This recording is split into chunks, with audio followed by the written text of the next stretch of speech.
नमस्कार। आप देख रहे हैं आपका अपना YouTube चैनल तुभ्यम की टू सक्सेस और मैं मृदुत्पल नीलोर्मी गुप्त एक बार फिर आपका हार्दिक अभिनंदन करता हूं इस प्लेटफॉर्म पर। और मैं आपके बीच लेकर हाजिर हूं current affairs April 4th week from 22 April to 30 April most important top 30 questions. और ये है आपका पार्ट 1 का वीडियो जिसके अंतर्गत आप केवल और केवल 15 प्रश्न पाएंगे। तो फ्रेंड्स, अगर आपने अभी तक सब्सक्राइब नहीं किया है हमारे चैनल को तो प्लीज़ इसे सब्सक्राइब करें, और अगर आपको यह वीडियो पसंद आए तो अवश्य ही एक बार लाइक कर दें। तो बढ़ते हैं अपने पहले सवाल पर। पहला सवाल है कि प्रत्येक वर्ष पृथ्वी दिवस 22 अप्रैल को मनाया जाता है। वर्ष 2020 में इसकी थीम क्या है? 4 ऑप्शंस आपको दिए गए हैं: climate changing, climate action, climate changing and save earth, earth for whole world. तो फ्रेंड्स, आपको मैं बता दूं कि प्रत्येक वर्ष पृथ्वी दिवस 22 अप्रैल को मनाया जाता है। यह लाइन भी आपके लिए मोस्ट इंपॉर्टेंट है, याद रखना है, कई बार परीक्षाओं में पूछा गया है फॉर ऑल वनडे कॉम्पिटिशन्स। और हर वर्ष 2020 में थीम रखी जाती, हर वर्ष रखी जाती है, तो इस वर्ष 2020 में इसकी थीम रखी गई है option number B, climate action, जिसको आप हिंदी में जलवायु कार्यवाही भी समझ सकते हैं। तो फ्रेंड्स, आपको बताते चलें इसके बारे में एक्स्ट्रा फैक्ट्स कि पहली बार पृथ्वी दिवस कब मनाया गया, तो 22 अप्रैल 1970 को मनाया गया। तो इस हिसाब से अगर आप देखें तो 2020 में पृथ्वी दिवस के 50 वर्ष पूरे हो गए हैं। तो इस बार संयुक्त राष्ट्र द्वारा 50वां पृथ्वी दिवस मनाया गया है। बढ़ते हैं अगले सवाल पर, और उससे पहले आप जानें कि अप्रैल माह के और कौन कौन से इंपॉर्टेंट डेज हैं स्पेशली इन 4th वीक्स। तो उसमें सबसे इंपॉर्टेंट है विश्व पुस्तक एवं कॉपीराइट दिवस, जो कि 23 अप्रैल को मनाया जाता है प्रतिवर्ष, और उसकी थीम इस बार की रखी गई है 2020 की, केयरिंग थ्रू रीडिंग, याद रखना है आपको। उसके अलावा 23 अप्रैल को ही अंग्रेजी भाषा दिवस भी मनाया जाता है, और यह दिवस किसकी स्मृति में मनाया जाता है, तो बहुत ही विश्व प्रसिद्ध लेखक थे विलियम शेक्सपियर, उन्हीं की स्मृति में प्रतिवर्ष 23 अप्रैल को अंग्रेजी भाषा दिवस मनाया जाता है। साथ ही 23 अप्रैल और भी इम्पोर्टेंट है आपके एग्जाम के लिए, क्योंकि इसी दिन खोंगजोम दिवस भी मनाया जाता है, और यह मणिपुर राज्य में ही विशेषकर मनाया जाता है। तो यह भी पूछा जा सकता है कि खोंगजोम दिवस का संबंध किस राज्य से है, तो मणिपुर राज्य से। और क्यों मनाया जाता है मणिपुर राज्य में, तो मणिपुर राज्य में 1891 के एंग्लो मणिपुर युद्ध, आपको बता दें 1891 में एंग्लो मणिपुर युद्ध हुआ था, और उन्हीं के योद्धाओं को यह खोंगजोम दिवस समर्पित है। इसके अलावा आगे बढ़ें तो 24 अप्रैल को मोस्ट इंपॉर्टेंट डे, जो बहुत बार एग्जाम में पूछा गया है, राष्ट्रीय पंचायती राज दिवस मनाया गया है।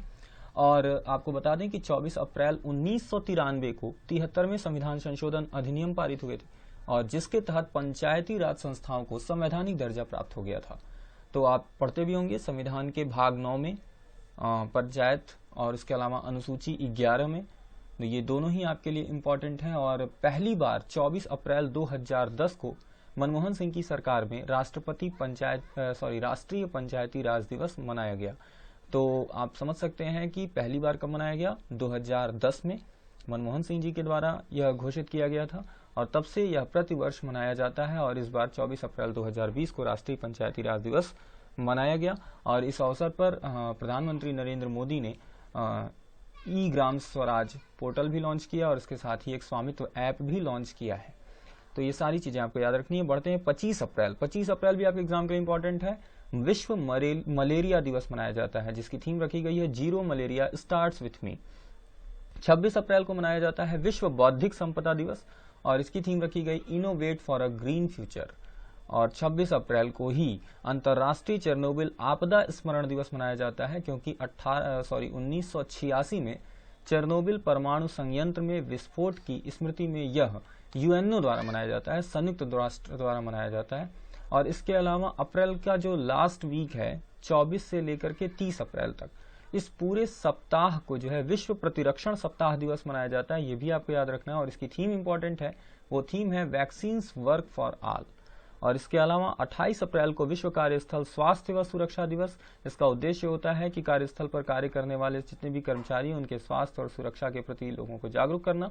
और इसके अलावा 29 अप्रैल को अंतर्राष्ट्रीय नृत्य दिवस, और 30 अप्रैल को आयुष्मान भारत दिवस मनाया जाता है। फ्रेंड्स, 30 अप्रैल को आयुष्मान भारत दिवस क्यों मनाया जाता है, क्योंकि आज से 2 साल पहले 30 अप्रैल 2018 को आयुष्मान भारत योजना, जो कि सरकार की बहुत ही महत्वाकांक्षी योजना है, और इसे प्रधानमंत्री जन आरोग्य योजना भी कहा जाता है, PMJAY, और इसी कारण से प्रतिवर्ष 30 अप्रैल को आयुष्मान भारत दिवस मनाया जाता है। तो ये थे अप्रैल माह के प्रमुख दिवस, विशेषकर चौथे वीक के। और मैं हर वीक में अप्रैल माह के मेन डेज आपको हर वीडियो में बताया हूँ। और अगर आपने मेरा पिछला वीडियो नहीं देखा है तो नीचे डिस्क्रिप्शन बॉक्स में लिंक दिए गए हैं, आप प्लीज जाएं और पिछले वीडियोस को भी विजिट करें। और उन सारे वीडियोस को देखने के बाद आप अप्रैल माह के करंट अफेयर को लेकर के पूर्णतया निश्चिंत हो सकते हैं, क्योंकि प्रश्न इनसे बाहर नहीं पूछे जाएंगे। बढ़ते हैं अगले सवाल पर। अगला सवाल है, हाल ही में किस राज्य सरकार ने कोविड-19 योद्धा कल्याण योजना लॉन्च की है? मोस्ट इंपॉर्टेंट सवाल। ऑप्शन है हरियाणा, पंजाब, मध्य प्रदेश और महाराष्ट्र। तो सही उत्तर है इसका मध्य प्रदेश, क्योंकि मध्य प्रदेश राज्य सरकार ने ही कोविड-19 योद्धा कल्याण योजना लॉन्च की है। आप यहाँ मैप में भी देख सकते हैं मध्य प्रदेश को। और इस कोविड-19 योद्धा कल्याण योजना के अंतर्गत क्या किया जाएगा, तो यह आंगनवाड़ी कार्यकर्ताओं के लिए है और आंगनवाड़ी कार्यकर्ताओं को 50 लाख रुपए का स्वास्थ्य बीमा दिया जाएगा। क्योंकि आपको पता होगा इस लॉकडाउन के दौरान जो है कोरोना वायरस से संक्रमित लोगों की जांच के लिए आंगनवाड़ी कार्यकर्ताओं के द्वारा बहुत ही अच्छा पहल किया गया है। वो डोर टू डोर जाकर के सर्वे कर रही हैं, जिसके कारण से मध्य प्रदेश सरकार ने आंगनवाड़ी कार्यकर्ताओं को 50 लाख रुपए का स्वास्थ्य बीमा देने का घोषणा किया है और इस योजना का नाम रखा है कोविड-19 योद्धा कल्याण योजना। फ्रेंड्स, मध्य प्रदेश सरकार में आपको पता होगा कि चौथी बार जो है शिवराज सिंह चौहान प्रधानमंत्री बने हैं और इसके पहले कमलनाथ जी की सरकार थी जो कि गिर गई और उसके फलस्वरूप चौथी बार शिवराज सिंह चौहान मुख्यमंत्री बने। और जब से ये बने हैं तब से ये बैक टू बैक जो है योजनाओं को लॉन्च कर रहे हैं। और इन्हीं योजनाओं के क्रम में और भी योजनाएं हैं, जैसे जीवन शक्ति योजना, जीवन अमृत योजना। जीवन शक्ति योजना के बारे में भी बता दें, ये भी मध्य प्रदेश सरकार की है। इसमें इसके अंतर्गत जो है शहरी महिलाओं को मास्क बनाने के लिए सरकार ने कहा है और कहा है एक बार में मिनिमम 200 मास्क की ही डिलीवरी की जाएगी। और इसमें क्या करना है कि शहरी महिलाएं जो हैं घर पर बैठकर मास्क का निर्माण कर सकती हैं और उनके मास्क को 11 रुपए प्रति की दर से सरकार खरीद के उसे बेचेगी। और मास्क इसमें बहुत ही इंपॉर्टेंट भी है। लॉकडाउन के दौरान कोरोना वायरस के संक्रमण के कारण मास्क को अनिवार्य भी किया जा रहा है, तो इसके अंतर्गत शहरी महिलाएं जो हैं 11 रुपए के हिसाब से मास्क को सरकार बेचेंगी। और इस हिसाब से यह शहरी महिलाओं को एक तरह से रोजगार भी प्रदान करेगा और कोविड-19 के खिलाफ लड़ाई लड़ने में भी योगदान देगा। इसके अलावा मध्य प्रदेश सरकार की ही एक योजना है जीवन अमृत योजना।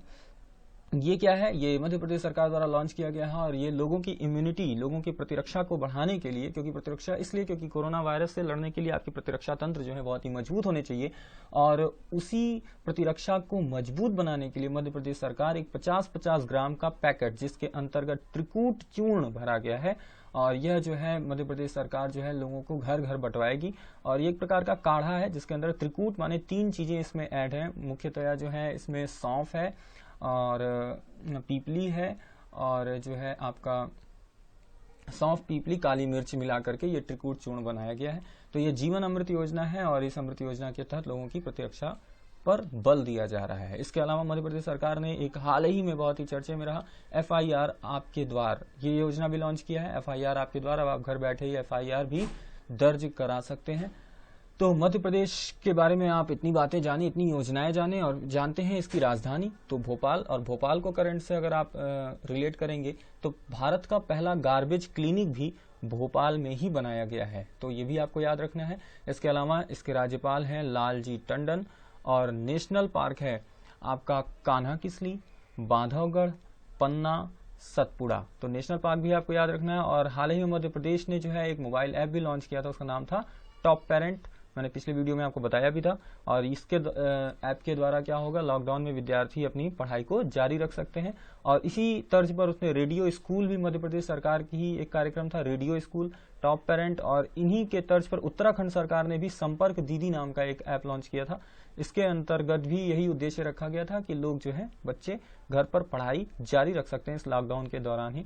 तो आपको ये सारी योजनाएं, इन सारे ऐप को भी ध्यान में रखना है। ये चीजें मैं कोरिलेट करके, जानबूझ करके इस तरह बता रहा हूं ताकि आप बैक टू बैक एक एक योजनाओं को दिमाग में बैठाते जाएं। और अगर वीडियो को आप शुरू से आखिरी तक देखेंगे तो शायद ये आपको यहीं का यहीं याद भी हो जाएगा। तो फ्रेंड्स, बढ़ते हैं अगले सवाल पर। भारतीय मूल के किस व्यक्ति को अमेरिका के शीर्ष विज्ञान बोर्ड का सदस्य नियुक्त किया गया है? 4 ऑप्शन, सुनील जोशी, सुदर्शनम बाबू, अनूप सिंधिया, अनिल बैजल। तो इसका सही उत्तर है भारतीय मूल के सुदर्शनम बाबू को अमेरिका के शीर्ष विज्ञान बोर्ड का सदस्य नियुक्त किया गया है। आप इन्हें फोटो में भी देख सकते हैं। और मैं बता दूं कि इन्हें 6 साल के लिए यूएस के राष्ट्रीय विज्ञान बोर्ड में नियुक्त किया गया है। और हाल ही में एक और चीजें, अमेरिका में जो है भारतीय मूल की मनीषा सिंह को OECD में अपना अगला दूत भी नियुक्त किया गया है। तो ये 2 लोग हैं जो भारतीय मूल के हैं। एक हैं आपके सुदर्शनम बाबू, इनको अमेरिका के शीर्ष विज्ञान बोर्ड का सदस्य नियुक्त किया गया है। और साथ ही भारतीय मूल की ही मनीषा सिंह है, चूंकि ये महिला है तो आपके लिए एग्जाम इंपॉर्टेंट है। भारतीय मूल की मनीषा सिंह को OECD, फुल फॉर्म होगा organisation for economic cooperation and development, इसमें अपना अगला दूत नियुक्त किया है। बढ़ते हैं अगले सवाल पर। हाल ही में किस देश ने G20 देशों के कृषि मंत्रियों की बैठक का आयोजन किया है? 4 ऑप्शन आपको दिए गए हैं। तो फ्रेंड्स, इसका सही उत्तर है सऊदी अरब ने। सऊदी अरब देश को ही इस वर्ष G20 देशों की जितनी भी बैठक होगी उन सबकी अध्यक्षता करने के लिए सऊदी अरब को सौंपा गया है। तो आप बेहिचक टिक कर सकते हैं कि इस बार G20 देशों की ये कृषि मंत्रियों की बैठक थी। आपको बता दें कि इसमें कृषि मंत्री नरेंद्र सिंह तोमर ने वीडियो कॉन्फ्रेंसिंग के जरिए भाग लिया है। और बैठक में क्या किया गया, तो खाद्य सुरक्षा और पोषण पर कोविड-19 का क्या प्रभाव पड़ रहा है उस पर बृहद चर्चा की गई है। तो फ्रेंड्स, अभी G20 देशों की ऊर्जा मंत्रियों की भी वर्चुअल बैठक हुई थी और उसमें भारत के ऊर्जा मंत्री धर्मेंद्र प्रधान ने भाग लिया था। तो ये सारी चीजें लगातार मैंने देखा है कि G20 देशों का कई बैठक हो चुका, कृषि मंत्रियों का, वित्त मंत्रियों का, ऊर्जा मंत्रियों का। तो आपको ये याद रखना है कि इस सबकी अध्यक्षता, इन सभी की अध्यक्षता किसने की है? सऊदी अरब देश ने की है। हाँ, इसके अलावा आपको याद रखना है कि कौन भाग लिया भारत की ओर से, तो वो हमेशा बदलता रहेगा। जैसे कृषि मंत्री हैं तो इस बार भारत के कृषि मंत्री भाग लिए हैं, नरेंद्र सिंह तोमर। तो फ्रेंड्स, सऊदी अरब की अगर हम बात करें तो सऊदी अरब ने अभी हाल ही में नाबालिगों द्वारा किए गए अपराधों के लिए मौत की सजा को समाप्त कर दिया है। आपको पता होगा सऊदी अरब अपने कानून को लेकर के बहुत ही प्रसिद्ध है और कठोर है वहां का कानून, मगर अब वो थोड़ा सा अपने संविधान में परिवर्तन कर रहा है। और उन कानून में परिवर्तन के दौरान उसने क्या किया है कि अगर नाबालिग द्वारा कोई अपराध किया जाता था तो पहले उसे मौत की सजा भी दी जाती थी, मगर अब नाबालिगों द्वारा अगर कोई अपराध किया जाता है तो उसे मौत की सजा नहीं दी जाएगी, बल्कि उन्हें 10 वर्ष के लिए बाल सुधार गृह में रखा जाएगा। साथ ही सऊदी अरब ने कोड़े मारने की प्रथा पर भी प्रतिबंध लगा दिया है। पहले कोड़ा जो है मारा जाता था सजा के तौर पर, मगर अब जो है सजा के तौर पर कोड़ा नहीं मारा जाएगा। तो ये सऊदी अरब धीरे धीरे अपने कानून में परिवर्तन ला रहा है। इसकी राजधानी भी आप याद रखें रियाद, इसकी मुद्रा है रियाल। और G20 की अगर बात करें तो मैंने पहले बताया है नाम 20 है, मगर उसमें 19 देश हैं और एक है आपका यूरोपियन संघ EU। तो आपको याद रखना है कि G20 में 19 कंट्री हैं और इसके अलावा EU है। और EU क्या है तो इसके बारे में मैंने बताया था। EU में जो है इस समय वर्तमान 27 देश हैं, क्योंकि इसमें हाल ही में जो है ब्रिटेन ने यहाँ से एग्जिट कर लिया है और इस घटना को ब्रेक्जिट के नाम से जाना गया था। तो EU में देशों की संख्या कितनी है? 27 रह गई है। अगला सवाल है, सीमा सड़क संगठन BRO ने किस राज्य में 430 फीट लंबे दापोरिजो पुल का निर्माण किया है? 4 ऑप्शन दिया गया है, सिक्किम, उत्तराखंड, हिमाचल प्रदेश, अरुणाचल प्रदेश। तो सही उत्तर है इसका option number D, Arunachal Pradesh राज्य में 430 फीट लंबे दापोरिजो पुल का निर्माण किया गया है। और यह पुल अरुणाचल प्रदेश के ऊपरी सुबनसिरी जिले के सुबनसिरी नदी पर बनाया गया है। तो आपको ये जिला भी याद रखना है और नदी, दोनों सेम नाम है, ऊपरी सुबनसिरी जिला इसका, और उस कौन सी नदी पर? तो सुबनसिरी नदी पर बनाया गया है। आप मैप में देख सकते हैं अरुणाचल प्रदेश। और इससे और भी जानकारी जान सकते हैं। इसकी राजधानी है ईटानगर, मुख्यमंत्री हैं पेमा खांडू और राज्यपाल हैं BD मिश्रा।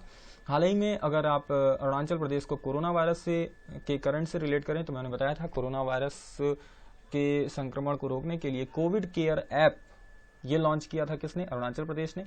और इसी के तर्ज पर मैं देखूं तो कर्नाटक ने भी एक ऐप लॉन्च किया था, कोरोना वॉच ऐप।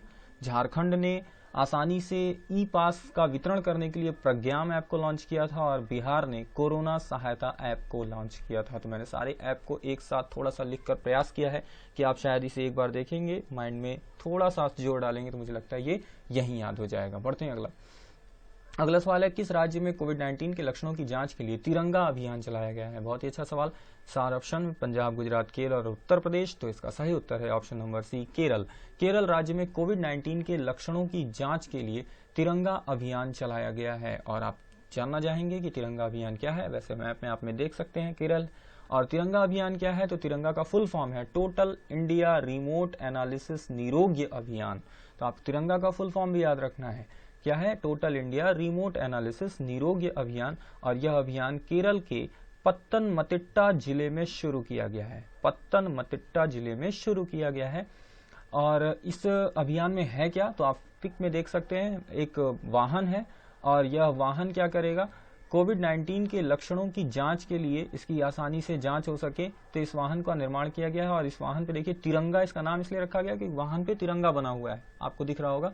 साथ ही इसमें जो है एक थर्मामीटर, इंफ्रारेड थर्मामीटर इसके बोनट पर लगा हुआ है। इसमें बाकी 2 माइक्रोफोन भी लगाए गए हैं और इसके अंदर जो बैठा होगा वह बाहर वाले व्यक्ति से जो है बातचीत कर सके, इसलिए इसमें जो है 2 माइक्रोफोन लगाए गए हैं। इसके अलावा इसमें मोबाइल कैमरे भी लगे हुए हैं ताकि वह लोगों के आधार कार्ड, जरूरी कागजात, पिक इत्यादि को क्लिक कर सके, देख सके और इससे वह बिना संपर्क में आए, लोगों के बिना संपर्क में आए आसानी से कोविड-19 से संक्रमित लोगों की जांच कर सकता है।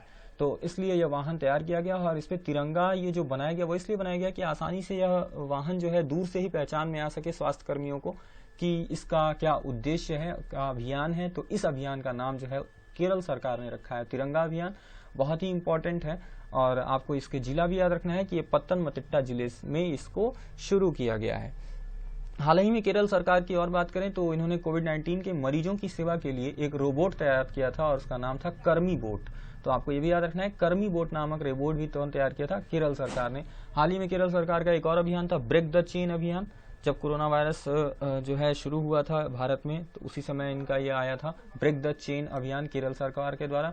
और केरल सरकार बहुत ही ज्यादा फेमस तब हुई क्योंकि कोविड-19 के लिए प्लाज्मा थेरेपी का सैद्धांतिक परीक्षण या नैदानिक परीक्षण करने वाला पहला भारतीय राज्य कौन बना है, तो केरल बना है। और आपको मैं बता दूं तो आप अभी हाल ही में पढ़े होंगे मेरे पिछले वीडियो में भी कि प्लाज्मा थेरेपी को इस्तेमाल करने वाला पहला सरकारी अस्पताल कौन बन गया, तो वो था KGMU, king George medical university, जो कि लखनऊ उत्तर प्रदेश में स्थित है। इसके अलावा मैप में आप देख सकते हैं केरल को, तो इसकी राजधानी तिरुवनंतपुरम, मुख्यमंत्री पिनरई विजयन और राज्यपाल हैं आरिफ मोहम्मद खान। और इसके नेशनल पार्क अगर आप याद रखना चाहें तो आप याद रख सकते हैं पेरियार और शांत घाटी, ये दोनों ही यहाँ पर इस्तेमाल किया जा सकता है। तो फ्रेंड्स आपको मैं जो है ले चलता हूँ अब अगले सवाल पर। और उससे पहले अगर आपको यह वीडियो पसंद आ रहा हो, इस तरीके लग रहा हो, आपको अगर इसमें जानने लायक चीज़ें लग रही हो, तो हमें लगता है कि आप इसे प्लीज़ एक लाइक अवश्य देंगे और इसे अधिक से अधिक शेयर करेंगे। और अगर आपने अभी तक सब्सक्राइब नहीं किया तो प्लीज़ सब्सक्राइब करेंगे। और आप इस PDF भी इसका पा सकते हैं, हमारे डिस्क्रिप्शन बॉक्स में इस वीडियो का PDF दिया गया है, वहाँ पर से भी आप जो है डाउनलोड कर सकते हैं। इसके अलावा यहाँ पर लिंक प्रोवाइड किया गया है जो हमारे टेलीग्राम चैनल का है और हमारा फेसबुक पेज भी है, उससे भी आप जो है डिस्क्रिप्शन बॉक्स में दिए गए लिंक से जुड़ सकते हैं। बढ़ते हैं अगले सवाल पर। विश्व प्रेस सूचकांक में भारत की रैंकिंग है, बहुत ही इंपॉर्टेंट सवाल है आपके एग्जाम के लिए, छोड़ना नहीं है आपको इसे। ऑप्शन नंबर बी 142वां। भारत की रैंकिंग क्या है विश्व प्रेस सूचकांक में?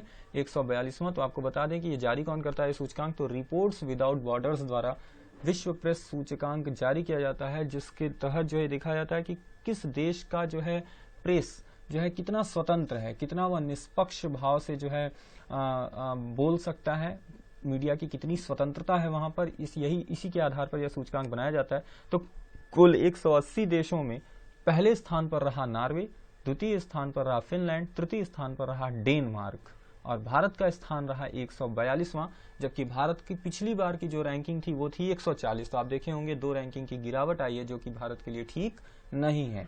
यानी कि प्रेस की स्थिति भारत में अच्छी नहीं है। 180 देशों में 142वें स्थान पर है, पहले 140 था, अब 2 स्थान और नीचे आ गया। और सबसे आखिरी में कौन है 180 देशों में? सबसे नीचे से नंबर 1 पर कौन है, तो वो आप पहले से जान रहे होंगे, उत्तरी कोरिया, क्योंकि वहां तानाशाही है, तो निश्चित रूप से वहां प्रेस की स्वतंत्रता बिल्कुल भी नहीं होगी। तो इसलिए 180वें नंबर पे उत्तरी कोरिया को रखा गया है। बढ़ते हैं अगले सवाल पर। अगला सवाल है विश्व बैडमिंटन संघ BWF द्वारा शुरू किए गए I Am बैडमिंटन अभियान का एम्बेसडर किसे बनाया गया है? 4 ऑप्शन और इसका सही उत्तर है PV सिंधु। तो विश्व बैडमिंटन संघ BWF के द्वारा एक अभियान शुरू किया गया है I Am बैडमिंटन और इसका एम्बेसडर बनाया गया है PV सिंधु को। आप पिक में देख सकते हैं PV सिंधु को। और ये कौन है, बेहतर आप जानते होंगे। I Am बैडमिंटन है क्या? तो यह अभियान जो है प्रतिबद्ध बैडमिंटन खिलाड़ियों को एक मंच मुहैया कराएगा। और PV सिंधु के संबंध में अगर हम थोड़ा सा करंट से इनको जोड़ें तो हाल ही में इन पर एक पुस्तक लिखी गई है, shuttling to the top, the story of PV Sindhu. और इसके लेखक कौन है? वी कृष्णास्वामी। आपको याद रखना है, वी कृष्णास्वामी के द्वारा पीवी सिंधु पर एक पुस्तक लिखी गई है, शटलिंग टू द टॉप। और हाल ही में आंध्र प्रदेश सरकार की एंटी करप्शन हेल्पलाइन की ब्रांड एम्बेसडर भी पीवी सिंधु को ही बनाया गया है। और इसके अलावा पीएम मोदी द्वारा महिला सशक्तिकरण को लेकर एक अभियान चलाया गया था, भारत की लक्ष्मी। और इस भारत की लक्ष्मी का एम्बेसडर भी 2 लोगों को बनाया गया था, एक थी बॉलीवुड अभिनेत्री दीपिका पादुकोण और दूसरी यही है पीवी सिंधु। तो पीवी सिंधु से मैं जितनी जानकारी करंट से रिलेट कर पाया मैं आपको इसी क्वेश्चन में दे दिया हूँ। और ये हमारे चैनल की खासियत है कि और इसके करंट अफेयर में हम लोग प्रत्येक प्रश्न में एक प्रश्न नहीं, जबकि इससे जुड़ी कई चीजें करंट से ही रिलेटेड और साथ ही थोड़े बहुत जीके में इसके भौगोलिक पृष्ठ पे, इसके ऐतिहासिक पृष्ठभूमि पर भी आपको ले जाते हैं, जिससे आप जो है एग्जाम में और अपनी सफलता सुनिश्चित कर सकते हैं। तो अगर आपको हमें कुछ सुझाव देना हो, अगर लगता हो कि आपको कुछ कमेंट देना है तो आप हमें कमेंट बॉक्स में जरूर बताएं, अपना सुझाव भी हमें दिया करें ताकि हम दिन प्रतिदिन अगली वीडियो में और उसे सुधार कर आपके सामने प्रस्तुत हों। बढ़ते हैं अगले सवाल पर। अगला सवाल है, टाटा कंसल्टेंसी सर्विसेज टीसीएस ने किस देश में पहला पूर्ण डिजिटल बैंक लॉन्च करने की घोषणा की है? तो पहला पूर्ण डिजिटल बैंक जो है किस देश में लॉन्च किया जाएगा? तो वह है आपका ऑप्शन नंबर सी, इजराइल। तो इजराइल में पहला पूर्ण डिजिटल बैंक लॉन्च करेगा। इसकी घोषणा किसने की है? टाटा कंसल्टेंसी सर्विस टीसीएस ने। और इजराइल को अगर आप करंट से जोड़ें तो भारत ने जो है 16,479 लाइट मशीन गन LMG खरीदने का सौदा भी इजराइल देश से ही किया है। और इजराइल को अगर एकदम हाल ही में करंट से मैं जोड़ दूं तो अभी रविंद्रनाथ टैगोर की 159वीं जयंती पर 159 जयंती पर जो है इजराइल के तेल अवीव में टैगोर टैगोर जी की जयंती पर क्या नाम रखा गया है? एक गली का नाम रख दिया गया है टैगोर स्ट्रीट। तो पूछा जा सकता है कि किस देश में? तो इजराइल देश में। इजराइल देश में कहाँ? तो तेल अवीव नामक स्थान पर जो है टैगोर स्ट्रीट नाम रखा गया है टैगोर जी के नाम पर। यह उनके जन्मदिन के अवसर पर भारत को दिया गया एक उपहार है। तो इजराइल की राजधानी है यरूशलेम, मुद्रा है इजरायली शेकेल और वहां के प्रधानमंत्री हैं बेंजामिन नेतन्याहू। बढ़ते हैं अगले सवाल पर। हाल ही में किस राज्य ने सुजलाम सुफलाम जल संचय योजना के तीसरे चरण का शुभारंभ किया है? तो सही उत्तर होगा इसका गुजरात। हाल ही में गुजरात ने जो है सुजलाम सुफलाम जल संचय योजना के तीसरे चरण का शुभारंभ कर दिया है। आप यहाँ मैप में भी देख सकते हैं। और यह योजना 2018 में गुजरात के मुख्यमंत्री विजय रूपानी द्वारा शुरू की गई थी। और गुजरात की राजधानी है गांधीनगर। यहाँ के राज्यपाल हैं आचार्य देवव्रत। और नेशनल पार्क आप याद रखेंगे तो गिरवन और ब्लैक बक नेशनल पार्क, ये भी आपको याद रखना है। पुस्तक मिडनाइट इन चेरनोबिल के लेखक कौन है? अभी चेरनोबिल का नाम आपने सुना और यहाँ पर एक पुस्तक लिखी गई है मिडनाइट इन चेरनोबिल। इसके लेखक कौन है? तो इसके लेखक हैं ऑप्शन नंबर डी, एडम हिगिनबॉथम। आप पिक में देख सकते हैं, पुस्तक का कवर पेज भी देख सकते हैं और उनकी पिक भी लगी हुई है, वो भी आप देख सकते हैं। और इन्होंने इस पुस्तक के लिए विलियम ई कोल्बी पुरस्कार जीता है। और यह पुरस्कार क्यों दिया जाता है? जब सैन्य इतिहास व संचालन तथा अंतर्राष्ट्रीय मामलों पर कोई उपन्यास लिखा जाता है तो उस उपन्यास के लिए यह विलियम ई कोल्बी पुरस्कार दिया जाता है। और इस पुरस्कार को किसने जीता है? तो एडम हिगिनबॉथम ने मिडनाइट इन चेरनोबिल पुस्तक के लिए विलियम ई कोल्बी पुरस्कार जीता है। बढ़ते हैं अगले सवाल पर। अगला सवाल है, किस राज्य ने डॉक्टरों से ऑनलाइन परामर्श और दवा वितरण के लिए आयु और सेहत साथी ऐप लॉन्च किया है? 4 ऑप्शन है। इसका सही उत्तर है option number D, Rajasthan. Rajasthan ने डॉक्टरों से ऑनलाइन परामर्श लेने के लिए आयु और दवा वितरण के लिए सेहत साथी नाम का ऐप लॉन्च किया है। आप यहाँ मैप में देख सकते हैं राजस्थान। और इसकी राजधानी है जयपुर, जिसे भारत का पेरिस भी कहा जाता है। मुख्यमंत्री हैं अशोक गहलोत और राज्यपाल हैं कलराज मिश्र।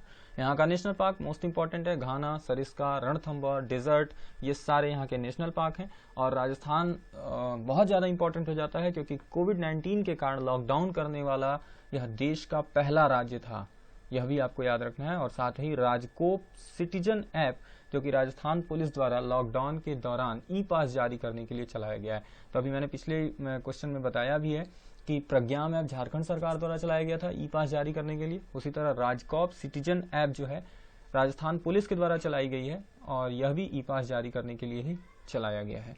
तो बढ़ते हैं अगले सवाल पर। किस राज्य सरकार ने कोविड-19 से मुकाबला करने के लिए आप्त मित्र ऐप लॉन्च किया है?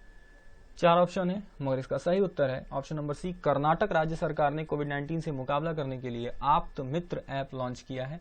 आप यहाँ मैप में भी देख सकते हैं, यह है कर्नाटक और कर्नाटक की राजधानी है बंगलुरु। इसके नेशनल पार्क हैं अंशी, बांदीपुर, बन्नेरघट्टा और नागरहोल।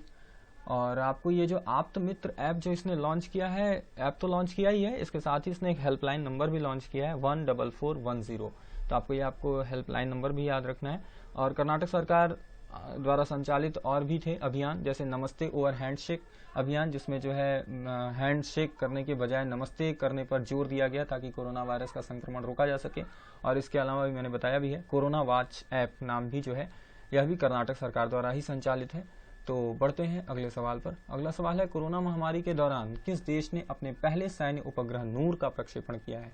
देखिए सबसे पहला सैन्य उपग्रह है तो इम्पोर्टेंट है उस देश के लिए, और 4 ऑप्शन दिए गए हैं तो मगर इसका सही उत्तर है ईरान। तो कोरोना महामारी के दौरान ईरान देश ने अपने पहले सैन्य उपग्रह नूर, जिसका नाम क्या रखा है नूर, का प्रक्षेपण किया है। आप यहाँ फोटो में देख सकते हैं, यह है नूर जो इनका पहला सैन्य उपग्रह है। और ईरान आप देख सकते हैं विश्व के मानचित्र में ईरान का स्थान कहाँ है। तो इसे ईरान के अर्ध सैन्य बल रिवॉल्यूशनरी गार्ड कॉर्प्स ने लॉन्च किया है। तो ईरान की राजधानी भी जान लें, तेहरान, मुद्रा है रियाल और यहाँ के राष्ट्रपति हैं हसन रूहानी। बढ़ते हैं अगले और आखिरी सवाल पर। भारत की पहली कोविड-19 नमूना संग्रह मोबाइल लैब किसने लॉन्च किया है। 4 ऑप्शन, राजनाथ सिंह, अमित शाह, स्मृति ईरानी, नरेंद्र मोदी। तो सही उत्तर है option number A, Rajnath Singh. और राजनाथ सिंह कौन है, फोटो में आप देख सकते हैं, ये भारत के वर्तमान रक्षा मंत्री हैं और इन्होंने ही भारत की पहली कोविड-19 नमूना संग्रह मोबाइल लैब लॉन्च किया है। इस लैब में एक दिन में 1000 से ज्यादा सैंपल टेस्ट किए जा सकते हैं। तो फ्रेंड्स इतनी चीजें आपको बतानी थी।